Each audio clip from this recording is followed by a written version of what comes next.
In this video, we want to look at a solution to problem A2 from the 1999 Putnam. So let's look at its statement. So let's let P of x be a polynomial with real coefficients, and it has the property that it's non-negative for all x in R. So that means it may have real roots, so it may be 0 for some values of x in R, but it's never negative. It's always positive or 0. Then our goal is to show that there are polynomials f1 through fk, where p of x can be written as the sum of the squares of these polynomials. So I've written it here in summation notation, but it's also just like f1 of x squared all the way up to fk of x squared. Okay, the first thing that I want to do is to do a little bit of exploring just to get a feel for what this means. And notice that under this condition, p of x must be an even polynomial. So that's one thing that we know, and that's because if we have an odd polynomial, then its limit to infinity and negative infinity will have opposite signs. So for instance, it may do something like this. So in this direction, it's going off towards negative infinity, and this direction is going off towards positive infinity. And that all has to do with the coefficient of the highest odd power. So here we're assuming that this coefficient is positive, which means as you let x approach positive infinity, it's going to zoom off to positive infinity. And as you let x go towards negative infinity, it's going to go towards negative infinity. But then obviously if you have those end limits, there are lots of places where this polynomial is less than 0. Another thing to notice is that if a is a real root of p of x, then we can draw the graph of this function around this root in the following way. Notice it has to go like this. So if it did not turn around at a, then obviously it would have to be negative on one side of a. So those are two like kind of graphical observations. Now I'll erase these and we'll get to the real solution. Okay, so now that we've kind of explored a bit with what this polynomial has to look like, let's go ahead and dive into the solution. So let's first suppose that we have a real root of p of x. So in other words, we have a number a in the real numbers such that p of a equals 0. Okay, good. Now, the first thing that I want to do is make the following claim. And that claim is that p prime of a is also equal to 0. And this is a pretty standard result, but let's see maybe how we would approach this. So let's suppose, by way of contradiction, that p prime of a is not equal to 0. So what that tells us is that we have two cases. P prime of a is positive or p prime of a is negative. So let's focus on this case when it's positive. The case when it's negative is going to be very, very similar. So if p prime of a is positive, then p of x is increasing at x equals a. So just from calculus 1, this is kind of a standard result that if the derivative is positive, then the function is increasing at that point. Okay, now the next thing that we want to notice is that this implies that we can find some number smaller than a such that p of b is less than p of a. So if this function is increasing at x equals a, that means before we're at a, there has to be some place where this function was less than its value at a. So in other words, we have p of b is less than p of a, but notice p of a equals 0 because we assumed it was a root, but that tells us that p of b is less than 0, but that's a contradiction because by our structure of this polynomial polynomial p, we know that it's non-negative, but we just found a place where it's negative, making a contradiction. So we have this claim that p prime of a equals 0. Okay, I'm going to clean up the board and then we're going to see what that gets us. So just to reiterate where we are, we've got a real root of our polynomial, and we argued that it's also a root of the derivative of the polynomial. Now that's a really elementary result, but we went through it just kind of for thoroughness. Now the next thing that we want to do is prove this claim, and that is we can write p of x as x minus a squared times q of x. Now again, this might be like super obvious and a really well-known result, but we're going to do it just to be very thorough. And so how we can do this claim is in the following way. So we'll first write p of x as x minus a times q hat of x. And so since a is a root of this polynomial, we know that we can factor x minus a out of that polynomial. Now what we want to do is take the derivative of both sides. So that's going to give us p prime of x equals x minus a times q bar prime of x plus q bar prime. Great. But if we evaluate this at x equals a, notice we will get 0 equals p prime of a, because that's the first thing that we proved. But if we plug x equals a into this, we'll get 0. If we plug x equals a into this, we get q bar of a. So in other words, this q bar of a is 0, or a is a root of q bar, which tells us that we can write q bar of x as x minus a times q of x for some polynomial q of x. Now putting that into our equation right here gives us the desired result. So I'm going to add that to this line up here. So we can write p of x equals x minus a times q of x. Okay, so I was just editing the solution and I noticed I missed a small detail, so I want to fix that now. So recall that we had that if a was a real number that was a root of our polynomial, then p of x could be factored as x minus a squared times q of x. But now what happens if a is a further root of that polynomial? Like what if it's also a root of q of x? So let's go ahead and see what happens in that case. So here's my claim. If q of a also equals 0, then q of x equals x minus a squared times q bar of x. In other words, inductively applied to this, it says that all real roots of p of x have even multiplicity, because if we can pull out one copy from what's left over, like if we can pull 1 x minus a out of q of x, then we have to be able to pull 2 out. And so let's go ahead and see how that works. So our little proof for this claim is going to go in the following way. So let's suppose that q of a equals 0, but notice that means that q of x can be written as x minus a times, maybe we'll call this thing g of x. Good.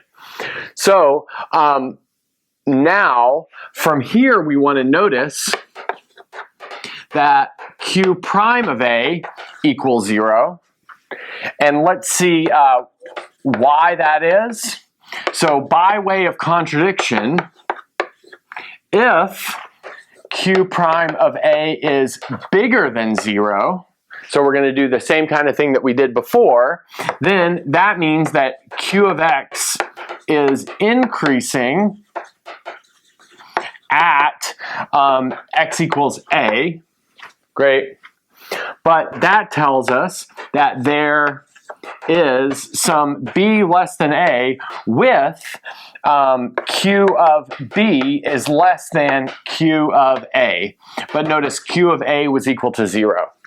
Okay, so the next thing that we want to do is plug this b into our original polynomial and see what happens.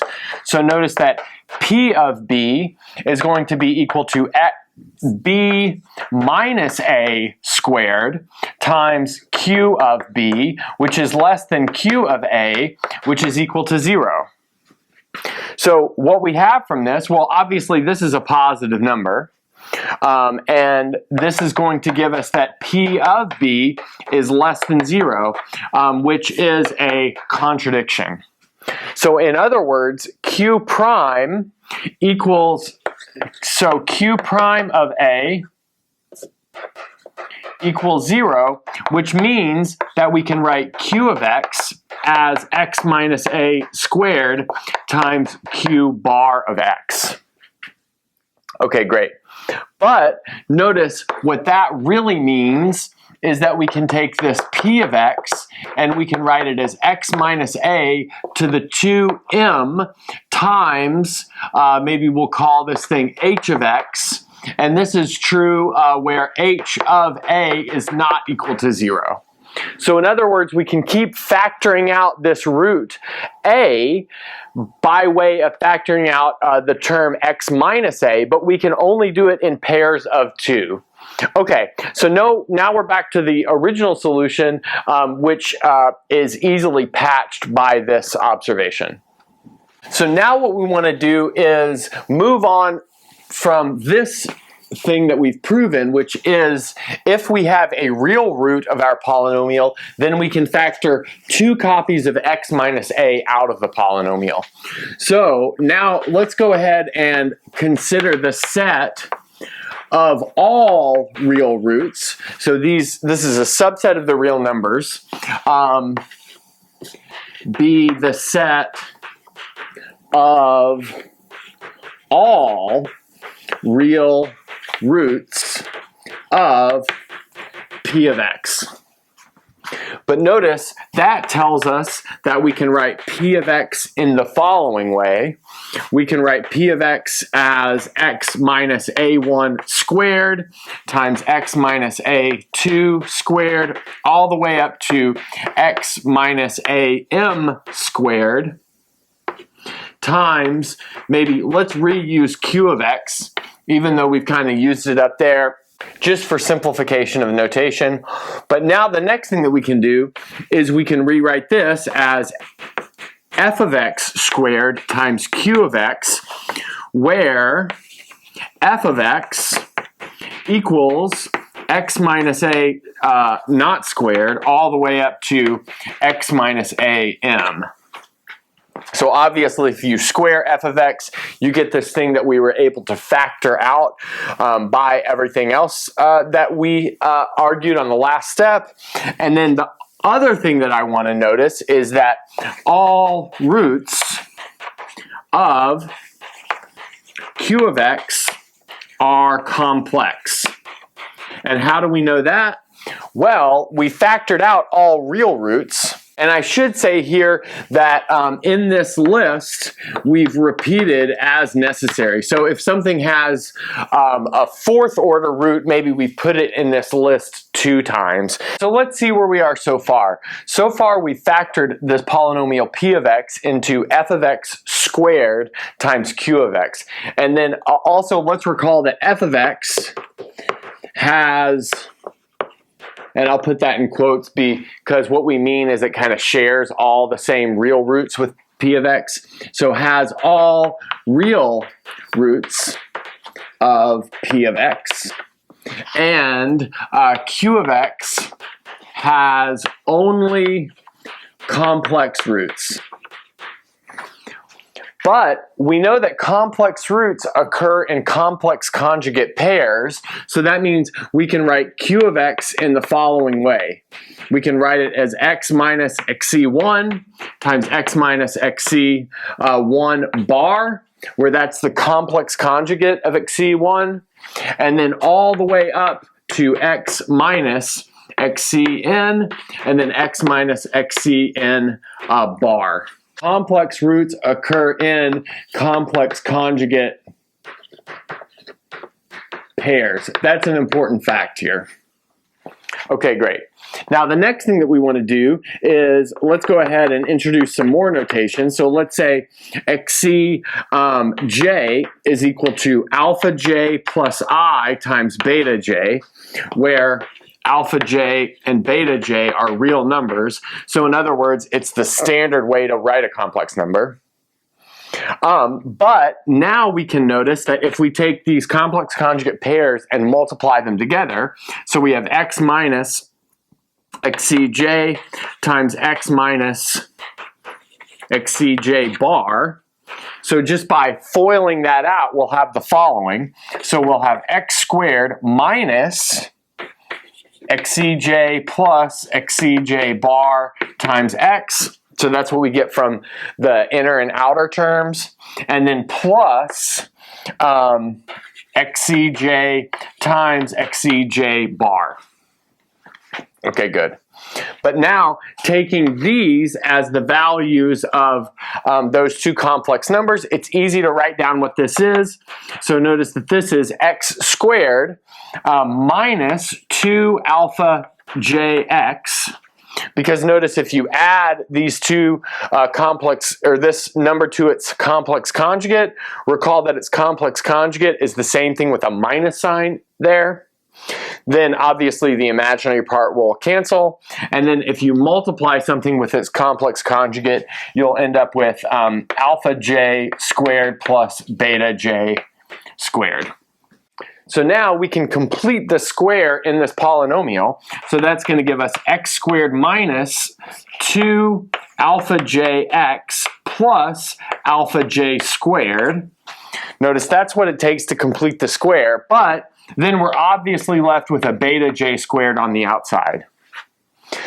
But finally, that allows us to write this as x minus alpha j quantity squared plus beta j quantity squared.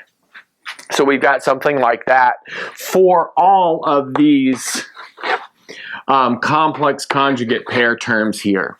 Okay, so I'll clean up the board and then I'll bring this up to be our value of q of x. The next thing I want to do is claim that q of x can be written in this form down here. So let's maybe write that in this way. Q of x can be written in the form, and then let's maybe call this form yellow star. And I'll just put a yellow star down here to remind us what that is. So in other words, it's a square, a sum of squares of polynomials. And so this proof is going to go by induction. So let's just point that out. And our base case will be the n equals, we really could do the n equals 0 base case, and q of x would just be the constant polynomial 1, which is equal to 1 squared. But that always feels a little cheap. So let's say that the base case is the n equals 1 case. But notice here we have q of x equals x minus alpha 1 squared plus beta 1 squared. So notice we can take this guy as like our f1 and the other guy as our f2, and we're good to go. We've got one polynomial squared plus another polynomial squared. It just happens that one of them is a constant. Okay, so now we'll make our induction hypothesis, which means we want to suppose this is true for n equals k. Great. And then consider q of x equals, so x minus alpha 1 squared plus beta 1 squared all the way up to x minus alpha k squared plus beta k squared. Great. And then finally times x minus alpha k plus 1 squared plus beta k plus 1 squared. Great. Okay, good. So now we're at this point. I'm going to go ahead and erase this and bring it up because we're running out of room. So on the last board, we started our induction proof that q of x can be written in this form over here, which is this yellow star, which is actually the goal form for the entire polynomial p of x. And we did the base case, and then we made an induction hypothesis, and then we rewrote q of x in the following way. But notice we can apply the induction hypothesis to this first k terms, which I have surrounded in a yellow bracket, and that will allow us to write this as the sum, maybe we'll call it j equals 1 to L. I don't want to reuse k because that's kind of my induction index, and we'll maybe say this is j of x squared. Something like that. And now we need to multiply that to this term over here, which is the one that's left over. So it's x minus alpha k plus 1 squared plus beta k plus 1 squared. Great. So we've got something like that. But now what we can do is just do this multiplication. So in other words, we will take each of these terms and multiply it to every term from the sum. So notice that's going to give us the following. So we have the sum j equals 1 to L of gj of x times x minus alpha k plus 1. And now we can say that is quantity squared. And then finally, plus the sum j equals 1 to L of gj of x times beta k plus 1 squared. But now notice that this is going to be a sum of 2L polynomials squared, and so maybe we could mash those together. This is going to be the sum j equals 1 to 2L of gj, maybe we'll call it with a bar, of x quantity squared, where the first L of those are defined by this product, and then the second L will be defined by this product. But that ends this proof, not the proof of the whole thing, but it ends the proof of this claim that Q can be written in this form. Okay, I'll erase the board and then we'll finish the problem. So in the previous board, we finished the proof that says that Q of x, which remember that's the polynomial with only complex roots after we factor out the polynomial with all the real roots, can be written in our goal form down here. So now let's put everything together. So this is going to allow us to write P of x in the following way. It is f of x quantity squared, where that's all the real roots of P of x. We argued why all the real roots can be written in that form of a polynomial earlier. And then this is going to be the sum, j equals 1 to k. I'm going to reuse k. It was my induction index before, but now I'm just going to use it outside of the proof of this claim. And then hj of x squared. Now the next thing I want to do is distribute these f of x's through, and notice that's going to give us the sum j equals 1 to k of f of x times hj of x quantity squared. But that's exactly equal to the sum j equals 1 to k of fj of x squared, where fj of x equals f of x times hj of x. And that finishes the solution to this problem. Okay, now we're done.